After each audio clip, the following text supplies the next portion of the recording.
श्री स्वामी समर्थ. स्वामी महाराजांच्या कृपेने तुमच्या सर्व इच्छा मनोकामना पूर्ण हो. उद्या आहे चैत्र अमावस्या आणि या चैत्र अमावस्येच्या दिवशी जर आपण काही उपाय केले, काही सेवा केल्या तर त्या खूप खूप प्रभावी ठरत असतात. हिंदू धर्मातील ही अत्यंत महत्त्वाची तिथी मानली जाते. अमावस्या ही तिथी पितरांना समर्पित असते. चैत्र अमावस्येला पितरांच्या नावाने तर्पण, श्राद्ध किंवा दानधर्म केल्याने त्यांना गती मिळते आणि त्यांचे आशीर्वाद लाभतात अशी श्रद्धा आहे. यामुळे घरातील पितृदोष दूर होण्यास मदत होते. या दिवशी गंगा, गोदावरी किंवा इतर पवित्र नद्यांमध्ये स्नान करण्याला मोठे महत्त्व आहे. असे मानले जाते की चैत्र अमावस्येला पवित्र स्नान केल्याने वर्षभरातील पाप धुवून निघतात आणि मनाची शुद्धी देखील होते. या दिवशी गरीब आणि गरजू लोकांना अन्न, वस्त्र किंवा धान्य दान केल्याने पुण्य मिळतं. विशेषतः सातू, तेल आणि पाण्याचे दान करणे खूपच फलदायी मानले जाते. ज्यांच्या कुंडलीत कालसर्प दोष, ग्रहण दोष, पितृदोष किंवा अन्य दोष असतो त्यांच्यासाठी चैत्र अमावस्येचा दिवस पूजेसाठी अत्यंत शुभ मानला जातो. या दिवशी हवन, शिवमंदिरात जाऊन पूजा केल्याने दोषाची तीव्रता कमी होते असं म्हणतात. अमावस्येची रात्र ही तंत्र, मंत्र आणि विशेष साधनेसाठी महत्त्वाची मानली जाते. अनेक साधक या दिवशी शांत ठिकाणी बसून नामस्मरण किंवा ध्यान करतात, ज्यामुळे मानसिक शांती देखील मिळते. आता या दिवशी जर आपण काही उपाय केले, काही सेवा केल्या तर त्या खूप प्रभावी ठरत असतात. पण या दिवशी जर आपल्याकडून काही चुका झाल्या तर त्याचे दुष्परिणाम देखील आपल्याला भोगावे लागतात. भरपूर वेळा आपल्याला काही गोष्टी माहीत नसतात आणि आपल्याकडून या चुका होऊन जातात. अगदी आपण जाणून बुजून तर या चुका करत नाही, पण आपल्याकडून या चुका झाल्यामुळे आपण जी काही पूजा केली, जी काही सेवा केली तर त्याचे फळ आपल्याला मिळत नाही.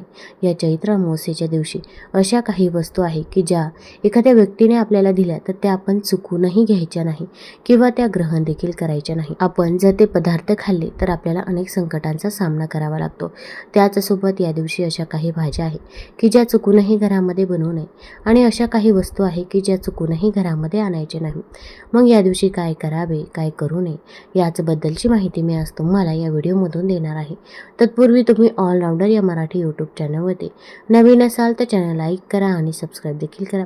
तसेच कमेंटमध्ये श्री स्वामी समर्थ किंवा ओम पितृदेवताय नमः लिहायला विसरू नका, जेणेकरून आपल्याला देखील आपल्या पूर्वजांचा, पितरांचा आशीर्वाद नक्कीच प्राप्त होईल. तसेच शेजारील नोटिफिकेशन बेल देखील प्रेस करा, जेणेकरून मी जेव्हा पण व्हिडिओ बनवेल तर तो व्हिडिओ तुम्हाला सर्वात अगोदर दिसेल. आता उद्या आहे अमावस्या. अमावस्येच्या दिवशी आपण सावधगिरी बाळगणं देखील तितकंच महत्त्वाचं आहे. आता या दिवशी आपल्या घरामध्ये जी काही नकारात्मकता आहे तर ती नकारात्मकता दूर होण्यासाठी आपण घरामध्ये काही उपाय देखील करायचे आहे. जसे की दही भाताचा उपाय. या दिवशी आपण दही भात घरामध्ये शिंपडायचा आहे. मग थोडासा भात शिजवायचा आहे. भातामध्ये मीठ टाकायचं नाही तर आळणी भात शिजवून घ्यायचा आहे आणि अगदी तो छोटासा भात आहे तर तो एखाद्या पत्रावळीवरती प्लेटमध्ये काढायचा आहे. त्यावरती थोडंसं दही टाकायचं आहे आणि हा भात आपल्या घरातील इडापिडा, दुःख, दारिद्र्य जसे जी काही नकारात्मकता आहे तर ती नकारात्मकता दूर होण्यासाठी घरामध्ये चारही कोपऱ्यामध्ये टाकायचा आहे. आता तुम्ही फ्लॅट सिस्टममध्ये राहत असाल तर घरातील चारही कोपऱ्यामध्ये हा भात टाकायचा आहे. तुम्ही ज्या पण देवताला म्हणता त्या देवतेचं स्मरण करायचं आहे. श्री स्वामी समर्थ, श्री स्वामी समर्थ या मंत्राचा जप करायचा आहे आणि घरातील चारही कोपऱ्यांमध्ये हा भात टाकायचा आहे. आता बेडरूम, हॉल, किचनमध्ये हा भात टाकावा. आता अगदी जर तुम्ही फ्लॅट सिस्टममध्ये राहत नसाल, गावाकडे राहत असाल तर आपल्या घराच्या बाहेर आपण हा भात चारही कोपऱ्यांना टाकायचा आहे. चारही दिशेंना हा भात टाकावा. आता रात्रभर हा भात आपल्याला तिथेच राहून द्यायचा आहे. यामुळे जी काही नकारात्मकता आहे तर ती नकारात्मकता दूर होते असं म्हटलं जातं. आता हा भात तिथे ठेवल्यानंतर रात्रभर तसाच राहून द्यायचा आहे आणि दुसऱ्या दिवशी सकाळी आपण हा भात तिथून उचलायचा आहे आणि वाहत्या पाण्यामध्ये प्रवाहित करायचा आहे. यामुळे घरामध्ये जी काही नकारात्मकता असेल किंवा एखादी नजरबाधा झालेली असेल तर ती दूर होण्यास मदत होत असते, इडापिडा दूर होत असते व आपल्या घराची, मुलांची, पतीची, सर्वांची सर्वांगीण प्रगती होत असते. त्यामुळे दही भाताचा उपाय या दिवशी आवर्जून करावा. तसेच याच दिवशी आपण आपल्या घरावरून नारळ देखील उतरून टाकायचा आहे. त्याच्यासोबत आपण घरामध्ये गोमूत्र देखील शिंपडावं किंवा अगदी फरची पुसत असतो त्या पाण्यामध्ये देखील तुम्ही गोमूत्र टाकावं. यामुळे देखील नकारात्मकता दूर होते. उंबरठ्याचं लेपन करावं. घराबाहेर देखील हळदीचं पाणी शिंपडायचं आहे. या दिवशी आपल्या पूर्वजांची, पितरांची सेवा करणे देखील तितकंच महत्त्वाचं आहे. या दिवशी आपल्या घरामध्ये दक्षिण दिशेला आपल्या पूर्वजांसाठी, आपल्या पितरांसाठी एक दिवा जरूर लावायचा आहे. तर तुम्ही चौमुखी दिवा लावू शकता, पण त्या दिव्यामध्ये आपण तिळाचं तेल आणि काळे तीळ टाकायचे आहे. एक प्लेट घ्या, पहिल्या प्लेटमध्ये अखंड तांदूळ ठेवा. त्यानंतर त्यावरती हा दिवा ठेवायचा आहे. या दिव्यामध्ये आपल्याला तिळाचं तेल आणि काळे तीळ टाकायचे आहे. दिवा प्रज्वलित करायचा आहे. दिव्याला हळदी कुंकू लावायचं आहे. आणि आता दक्षिण दिशेला हा दिवा ठेवलेला आहे आणि आपल्याला आपल्या पूर्वजांकडे माफी मागायची आहे. आपण म्हणायचं आहे, माझ्याकडून जर काही चूकभूल झाली असेल, घरातील लहानाकडून मोठ्यांकडून जर काही चुका झाल्या असतील तर त्याबद्दल आम्हाला माफ करावे. पण इथून पुढे आमच्याकडून जशी सेवा होईल तशी सेवा आम्ही तुमची नक्की करू, असे आपण आपल्या पूर्वजांना म्हणायचं आहे. त्याचसोबत आपल्या पूर्वजांना मोक्ष प्राप्त व्हावा, त्यांच्या आत्म्याला शांती मिळावी यासाठी देखील प्रार्थना करायची आहे. यामुळे आपल्या पूर्वजांचा आशीर्वाद आपल्याला प्राप्त होत असतो. तसेच तिथे बसून आपण ओम पितृदेवताय नमः या मंत्राचा जास्तीत जास्त वेळा जप करायचा आहे आणि आपण आपल्या पूर्वजांकडे प्रार्थना करायची आहे. तुमची काही इच्छा मनोकामना असेल तर ती तिथे देखील तुम्ही व्यक्त करू शकता. आता अमावस्या म्हटलं की अमावस्येच्या दिवशी अशा काही वस्तू असतात की ज्या घरामध्ये चुकूनही आणू नये. तसेच आपल्या घरामधील अशा काही वस्तू आहे की ज्या चुकूनही कुणाला द्यायच्या नाही.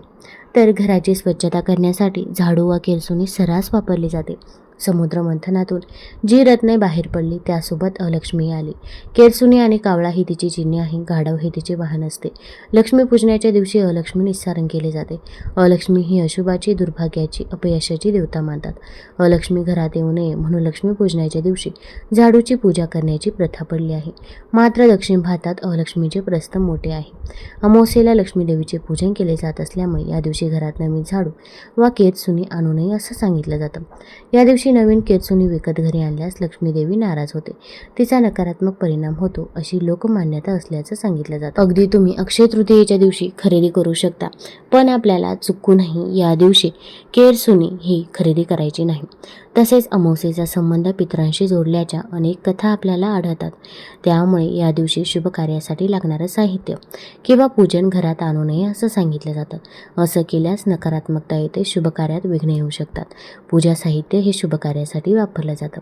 अमावस्येच्या दिवशी करायच्या पूजनाचे साहित्य देखील आधीच आणून ठेवावे, त्या दिवशी आणू नये. आता अगदी अक्षय तृतीयेची पूजा करायची आहे, पूजा मांडायची आहे, ते देखील साहित्य आपण अमावस्येच्या दिवशी चुकूनही खरेदी करायचं नाही, याची आपल्याला काळजी घ्यायची आहे. तसेच अमावस्येच्या दिवशी तेलाने मालिश करू नये असं म्हणतात. यामागे लोकमान्यता असल्याचं म्हटलं जातं. याचा संबंध पितरांशी जोडला जातो. अमावस्येच्या दिवशी अनेक ठिकाणी श्राद्धविधीही उरकण्यात येतो. तसेच अमावस्या हा चंद्राच्या संक्रमणाचा काळ मानला जातो. या दिवशी नकारात्मक ऊर्जेचा संचार अधिक असतो. त्याचप्रमाणे संक्रांतीला सूर्याचे संक्रमण होते. सूर्य संक्रमणाच्या काळातही नकारात्मकता वाढलेली असते. या काही कारणांसाठी तेलाने मालिश करू नये अशी लोकमान्यता आहे. तसेच अमावस्येच्या दिवशी कणी किंवा धान्य आणू नये असं म्हणतात. धनधान्य यांचा संबंध लक्ष्मी देवीशी आहे, यामुळे पितृदोष लागू शकतो. तसेच अमावस्येला पितरांचे श्राद्धविधी करतात, त्यामुळे या दिवशी कणी किंवा धान्य विकत आणू नये. त्याआधी व नंतर आणले तर चालते, पण हा दिवस आपल्याला संपूर्णपणे टाळायचा आहे. आता या वस्तू आपण घरामध्ये आणायच्या नाही, पण त्याचसोबत आपल्या घरामधील अशा काही वस्तू आहे की ज्या आपण अमावस्येच्या दिवशी चुकूनही कुणाला द्यायच्या नाही. सर्वात महत्त्वाचं मीठ हे साक्षात माता लक्ष्मी स्वरूप समजलं जातं. जेव्हा समुद्र मंथन झालं होतं तेव्हा मीठ देखील माता लक्ष्मीसोबत आलं होतं, त्यामुळे मिठाला माता लक्ष्मीचं रूप समजतात. या दिवशी आपण मीठ कुणालाही देऊ नये. अगदी शेजारची व्यक्ती असेल किंवा इतर कोणतीही व्यक्ती असेल तर मीठ आपण या दिवशी कुणालाही द्यायचं नाही. त्याचसोबत आता या दिवशी धने देखील आपण कुणाला द्यायचे नाही. धने हे धनप्राप्तीसाठी खूप महत्त्वाची समजले जातात. जेव्हा धनत्रयोदशी असते तेव्हा आपण धन्यांची पूजा आवर्जून करत असतो. तर या दिवशी धने देखील आपण कुणाला द्यायचे नाही. मीठ धने कुणाला देऊ नये. त्याचसोबत या दिवशी दूध आणि दही देखील कुणाला द्यायचं नाही. आणि या दिवशी संध्याकाळी दही देखील कुणाला देऊ नये. या दिवशी जर आपण दही खाल्लं तर आपली धनहानी होण्याची दाट शक्यता असते. त्यामुळे या दिवशी संध्याकाळी आपल्याला दह्याचं सेवन देखील चुकूनही करायचं नाही, याची आपल्याला काळजी घ्यायची आहे. आता आपल्या घरामध्ये लहान मुलं असतात, तसेच आपल्या आसपास असे काही व्यक्ती असतात की त्यांना आपलं चांगलं बघवत नाही. ते फक्त आपले तोंडावरती गोडगोड बोलत असतात, पण त्यांच्या मनामध्ये काय वाईटपणा आहे किंवा काय कटुपणा आहे ते आपल्याला कळून येत नाही. तर आता आपण काही गोष्टींची काळजी घ्यायची आहे. पहिल्या काळामध्ये तांत्रिक क्रिया खूप घडत होत्या, आता कुठेतरी त्या कमी झालेल्या आहे, पण अजून पण त्या गोष्टी कुठे ना कुठे चालूच आहे. कुणाला आपलं चांगलं देखवतं असं नाही. तर आपल्याला जर या दिवशी कोणी सफेद रंगाचा पदार्थ खायला दिला, सफेद रंगाची मिठाई असेल, सफेद रंगाचा पेढा असेल, तर तो चुकूनही खायचा नाही. विशेषतः तुमच्या लहान मुलांना ही गोष्ट सांगून ठेवावी, कारण की लहान मुलांना जर कोणी काही खायला दिलं तर ते लगेच खात असतात. तर तुम्ही त्यांना सांगून ठेवायचं आहे, कारण की प्रत्येक व्यक्ती हा सारखाच असतो असं नाही. अगदी तुमची खूपच जवळची व्यक्ती असेल तर तुम्ही खाऊ शकता, किंवा अगदी कुठे काही कार्यक्रम असेल तर तिथे देखील आपण अमावास्येच्या दिवशी जेवण करणं हे आपण टाळायचंच आहे. अमावास्येला काळ्या रंगाचे वस्त्र चुकूनही परिधान करू नये. तुम्ही अगदी शुभ्र रंगाचे वस्त्र परिधान करू शकता, पण अमावास्येच्या दिवशी काळ्या रंगाकडे नकारात्मकता ही खेचली जाते. त्यामुळे या दिवशी काळ्या रंगाचे वस्त्र परिधान करायचे नाही. त्यासोबत नखे, केस देखील या दिवशी कापू नये, तसेच दाढी देखील करू नये.